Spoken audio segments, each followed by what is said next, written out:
Hello मेरे प्यारे दोस्तों। तो एक बार फिर से स्वागत है आपका अपने यूट्यूब चैनल वक्स वंडर में। आज हम बात करेंगे राजभाषा के बारे में। हमारा ये टॉपिक उन सारे लोगों के लिए इम्पोर्टेंट है जो रेलवे में होने वाले प्रमोशनल एग्जाम की तैयारी में लगे हुए हैं। जो भी promotional exam group B officer के, चाहे वो 70% हो चाहे वो 30% हो, उसमें एक राजभाषा इंपॉर्टेंट रोल प्ले करता है। 30% में 30% एग्जाम में टोटल 15 क्वेश्चन पूछे जाते हैं। टोटल 15 क्वेश्चन पूछे जाते हैं। इस हिसाब से ये क्या है, बहुत ही इंपॉर्टेंट टॉपिक हो जाता है। आइए शुरू करते हैं आज का हमारा ये टॉपिक, राजभाषा नीति से संबंधित प्रश्न।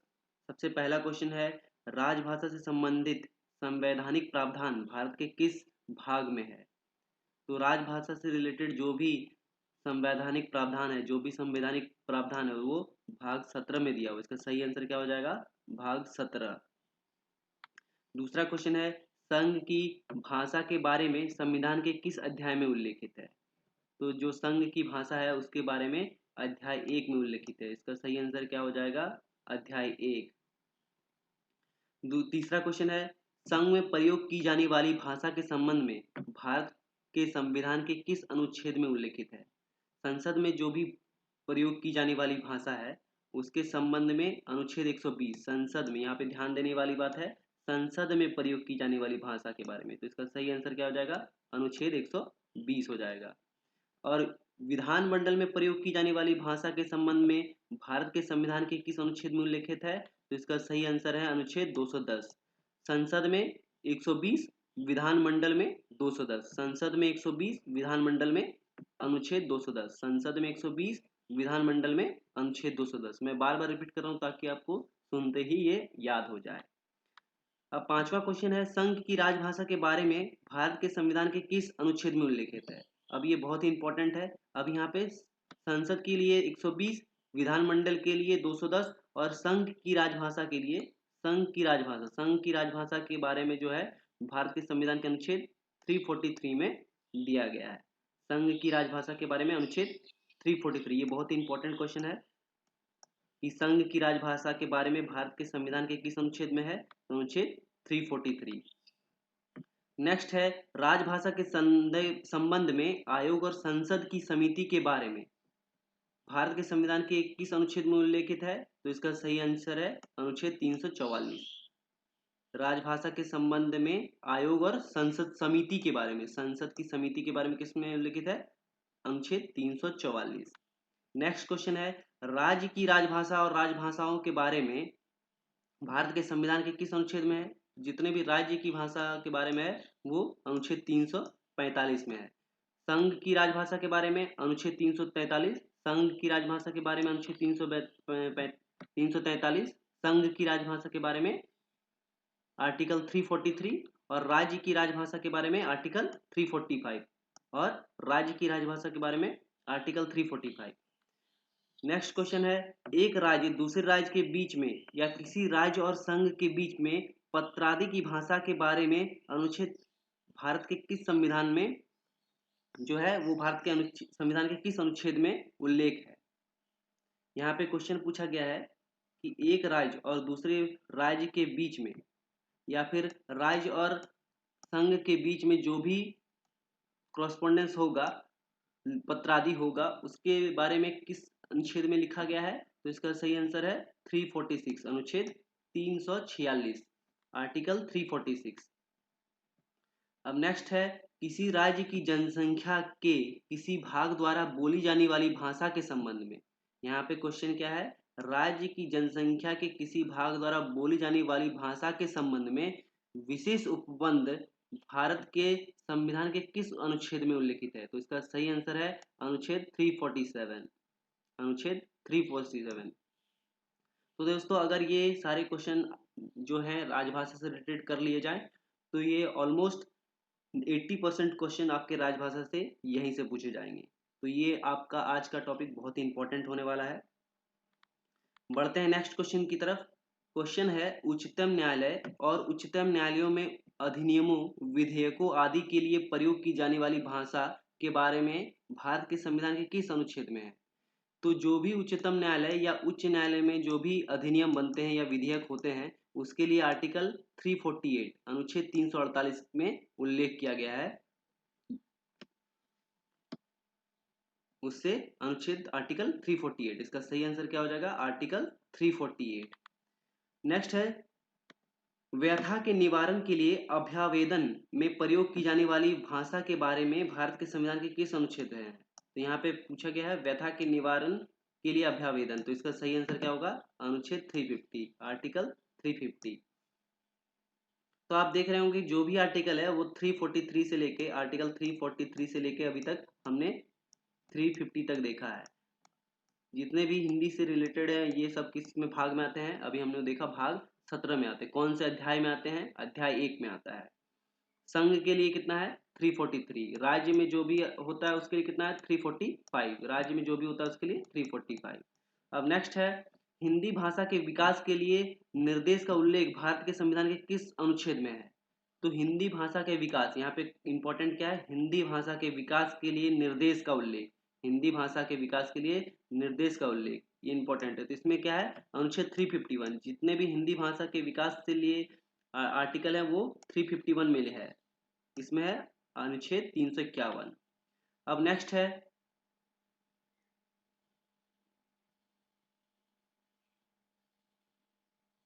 भारत के संविधान के अनुसार संघ की राजभाषा हिंदी तथा लिपि डैश है। लिपि क्या है? देवनागरी लिपि है। लिपि क्या है? देवनागरी लिपि है। भारत के संविधान के अनुसार संघ की जो राजभाषा है वो क्या है? हिंदी है तथा लिपि क्या है इसकी? देवनागरी है।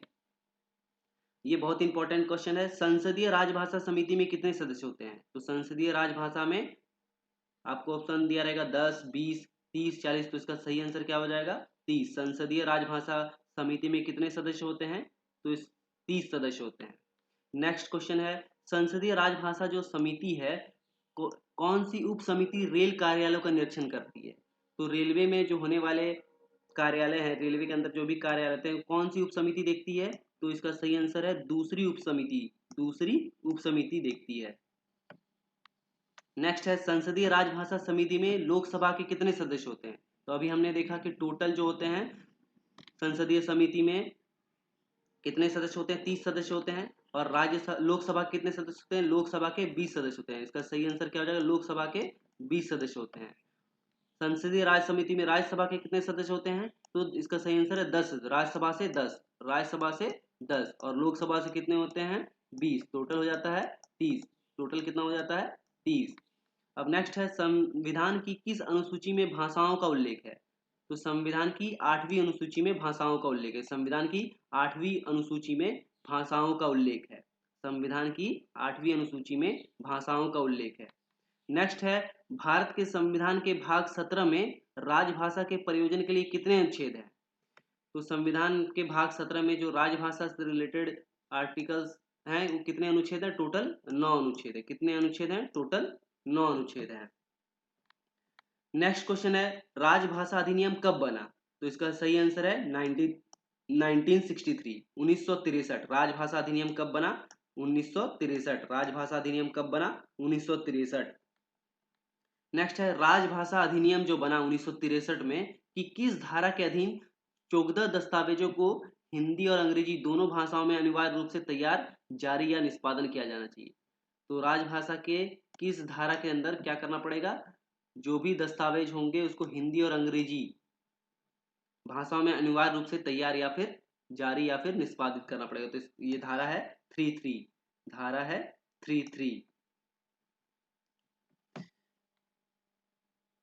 अब नेक्स्ट क्वेश्चन है राजभाषा अधिनियम के प्रयोजन को कार्यान्वित करने के लिए नियम बनाने की शक्ति किससे प्रदान की गई है?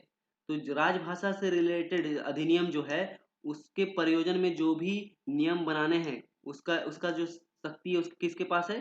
केंद्र सरकार के पास है। शक्ति किसको दी गई है? केंद्र सरकार को शक्ति दी गई है। राजभाषा अधिनियम के प्रयोजन को कार्यान्वित करने के लिए नियम बनाने की शक्ति किसको दी गई है? केंद्र सरकार को दी गई है। नेक्स्ट है राजभाषा अधिनियम कब हुआ था? राजभाषा अधिनियम 1963 में लागू हुआ था। राजभाषा अधिनियम की कौन सी धारा के उपबंध में जम्मू कश्मीर राज्य को लागू नहीं होते। तो अभी ये क्वेश्चन इनवैलिड माना जाएगा, क्योंकि अभी जम्मू कश्मीर में ये नहीं लागू किया जाता। अभी नेक्स्ट क्वेश्चन है, राजभाषा अधिनियम में संशोधन किस वर्ष किया गया था? तो इसका सही आंसर है 1967, 1967। राजभाषा अधिनियम कब लागू हुआ था? तो इसका सही आंसर है 1963। उसमें संशोधन कब आया? तो 1967, 1967 में। नेक्स्ट क्वेश्चन है, राजभाषा के संबंध में राष्ट्रपति के आदेश किस वर्ष 27 अप्रैल को जारी हुए थे? तो राजभाषा के संबंध में जो राष्ट्रपति का जो आदेश था वो 1960 में आया था, जारी हुआ था। राजभाषा के संबंध में राष्ट्रपति का जो आदेश था वो 1960 में आया था। राजभाषा अधिनियम 1963 में बना। राजभाषा अधिनियम में संशोधन 1967 को हुआ। राजभाषा अधिनियम में राष्ट्रपति का आदेश 1960 को आया। नेक्स्ट है, राजभाषा संकल्प कब प्रकाशित किए गए? तो राजभाषा संकल्प 1968 को प्रकाशित किए गए। राजभाषा संकल्प कब प्रकाशित किए गए? 1968 को।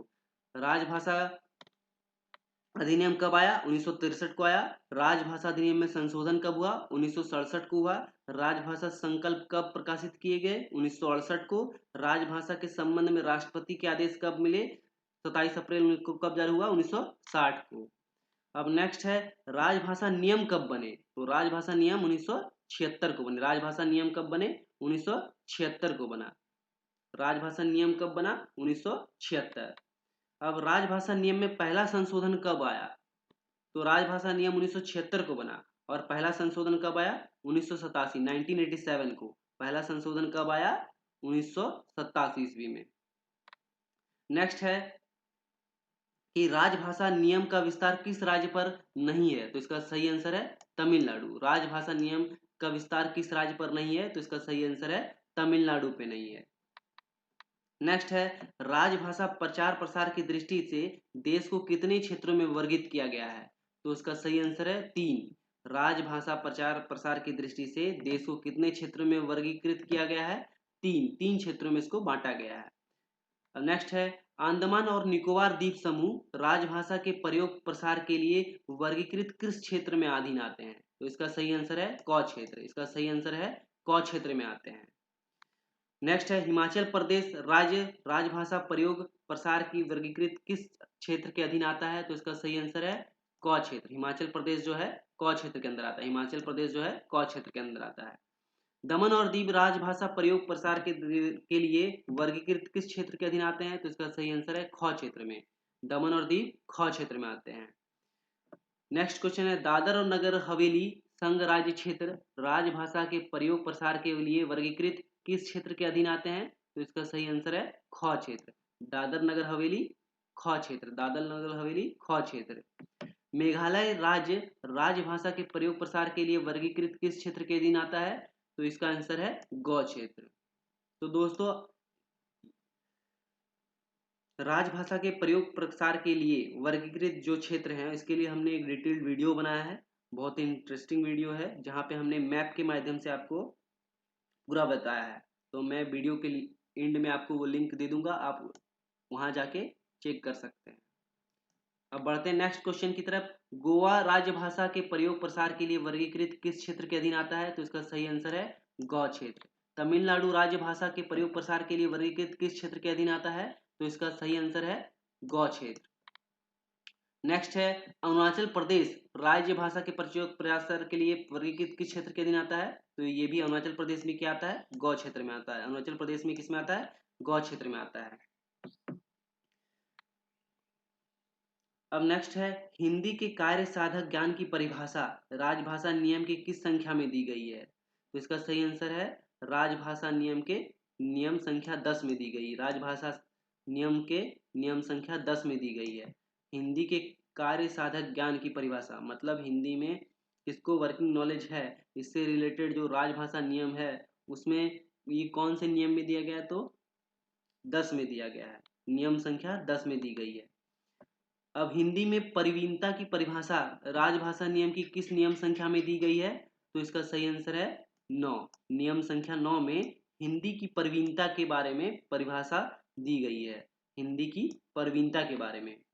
नेक्स्ट है, केंद्र सरकार के जिन कार्यालयों के कर्मचारियों ने %% हिंदी का कार्य साधक ज्ञान प्राप्त कर लिया है, उन कार्यालयों के नाम राजपत्र में अधिसूचित किए जाते हैं। तो इसका सही आंसर है 80। अगर केंद्र सरकार के लिए के जो भी कार्यालय जो 80% हिंदी का कार्य साधक ज्ञान प्राप्त कर लिए हैं, वैसे कार्यालय जहाँ के कर्मचारी जो हैं 80% कर्मचारी जो हैं हिंदी का कार्य साधक ज्ञान प्राप्त कर चुके हैं, तो वो क्या होंगे, राजपत्र में अधिसूचित होंगे। नेक्स्ट है, प्रत्येक वर्ष हिंदी दिवस कब मनाया जाता है? तो ये दोस्तों ये बहुत ही कॉमन क्वेश्चन है। ये क्या है, बहुत ही कॉमन क्वेश्चन, ऑलमोस्ट हर एग्जाम में आता ही आता है। तो इसका सही आंसर है 14 सितंबर। हिंदी दिवस कब मनाया जाता है? तो इसका सही आंसर है 14 सितंबर। नेक्स्ट है, हिंदी को संवैधानिक दर्जा कब मिला? तो इसका सही आंसर है 14 सितंबर 1949। हिंदी को संवैधानिक दर्जा कब मिला? 14 सितंबर 1949। 14 सितंबर 1949 को हिंदी को संवैधानिक दर्जा मिला। नेक्स्ट है, संविधान की 8वीं अनुसूची में निम्नलिखित में से कौन सी भाषा शामिल नहीं है? तो इसका सही आंसर क्या होगा? भोजपुरी। 8वीं अनुसूची में नेपाली को भी शामिल किया गया है, उर्दू को भी शामिल किया गया और सिंधी को भी शामिल किया गया है। कौन सा नहीं शामिल है? तो इसका सही आंसर आएगा भोजपुरी। भोजपुरी जो है अभी तक 8वीं अनुसूची में शामिल नहीं है। नेक्स्ट है, संविधान की 8वीं अनुसूची में शामिल भाषाओं की संख्या कितनी है? तो संविधान में अभी तक 8वीं अनुसूची में टोटल 22 भाषाओं को अनुसूची में शामिल किया गया है। टोटल 22 भाषाओं को, टोटल 22 भाषाओं को शामिल किया गया है। नेक्स्ट है, राजभाषा नियम के अनुसार कोई भी कर्मचारी आवेदन, अपील या अभ्यावेदन जो है किस भाषा में कर सकता है? तो राजभाषा नियम के अनुसार जो है वो हिंदी या अंग्रेजी, इसका सही आंसर क्या हो जाएगा? हिंदी या अंग्रेजी दोनों में से किसी भी भाषा में अपना आवेदन, अपील या फिर अभ्यावेदन कर सकता है। नेक्स्ट है, राजभाषा आयोग का गठन कब हुआ था? तो राजभाषा आयोग का गठन 7 जून 1955 को हुआ था। राजभाषा आयोग का गठन कब हुआ था? 7 जून 1955 को हुआ था। अब नेक्स्ट क्वेश्चन है, यदि किसी कर्मचारी ने मैट्रिक या उसके समतुल्य अथवा उससे उच्चतर परीक्षा हिंदी में विषय में उत्तीर्ण कर ली है, तो उसे निम्नलिखित में से क्या माना जाएगा? तो जो भी कर्मचारी जो है वो मैट्रिक या फिर उसके समतुल्य या फिर उससे ऊपर जो है हिंदी विषय के साथ उत्तीर्ण क्या है, हिंदी विषय, उसका एक विषय क्या होना चाहिए? हिंदी होना चाहिए। तब उसके इसमें क्या होगा? उसे हिंदी का कार्य साधक ज्ञान प्राप्त कर्मचारी माना जाएगा। अगर कोई कर्मचारी, मान लीजिए क्या है, अगर कोई कर्मचारी क्या है, मैट्रिक पास है और या फिर उसके समतुल्य पास है, जिसमें क्या हो, हिंदी एक विषय हो, या फिर उससे ऊपर का जो एजुकेशन है उसने हिंदी विषय के साथ उत्तीर्ण की हो, तो उस केस में उसे क्या माना जाएगा? हिंदी का कार्य साधक ज्ञान प्राप्त कर्मचारी माना जाएगा। नेक्स्ट क्वेश्चन है, यदि किसी कर्मचारी ने मैट्रिक या उसके समतुल्य अथवा उससे उच्चतर परीक्षा हिंदी माध्यम के साथ उत्तीर्ण कर ली है, तो उसे क्या माना जाएगा? तो उसे माना जाएगा हिंदी में प्रवीणता प्राप्त कर्मचारी। उसे क्या माना जाएगा? हिंदी में प्रवीणता प्राप्त कर्मचारी। अभी हमने देखा कि अगर कोई एक विषय है, हिंदी क्या है? एक विषय है। हिंदी क्या है? एक विषय है जिससे उसने मैट्रिक या उससे ऊपर का एग्जाम जो है वो पास किया है, तब उसके इसमें हिंदी का कार्य साधक माना जाएगा। पर अगर उसका हिंदी माध्यम हो, हिंदी क्या हो, हिंदी मीडियम हो, तो उसके इसमें क्या होगा? हिंदी में प्रवीणता प्राप्त कर्मचारी माना जाएगा। अगर विषय हो तो कार्य साधक ज्ञान प्राप्त कर्मचारी। अगर विषय हो, हिंदी एक विषय हो तो कार्य साधक ज्ञान प्राप्त कर्मचारी। आप यहाँ पे ये नोट कर सकते हैं कि अगर हिंदी एक विषय हो तो ये कार्य साधक ज्ञान प्राप्त कर्मचारी, और अगर हिंदी मीडियम हो, मतलब हिंदी में ही उसने एग्जाम दिया हो, तो उसके इसमें हिंदी में प्रवीणता प्राप्त कर्मचारी माना जाएगा। नेक्स्ट क्वेश्चन है, मैनुअल, संहिताएं, प्रक्रिया संबंधी अन्य साहित्य, लेखन सामग्री आदि की भाषा के बारे में राजभाषा नियम के किस संख्या में उल्लेख है? तो इसका सही आंसर है नियम 11, नियम संख्या 11 में उल्लिखित है। तो थैंक यू दोस्तों, मिलते हैं इसी वीडियो के पार्ट 2 में, जहाँ पे हम हिंदी से रिलेटेड और भी इम्पोर्टेंट डिस्कशन करेंगे। तब तक के लिए धन्यवाद। चैनल को कीजिए सब्सक्राइब और लाइक, ताकि हमारा ये वीडियो ज़्यादा से ज़्यादा लोगों तक पहुंच पाए।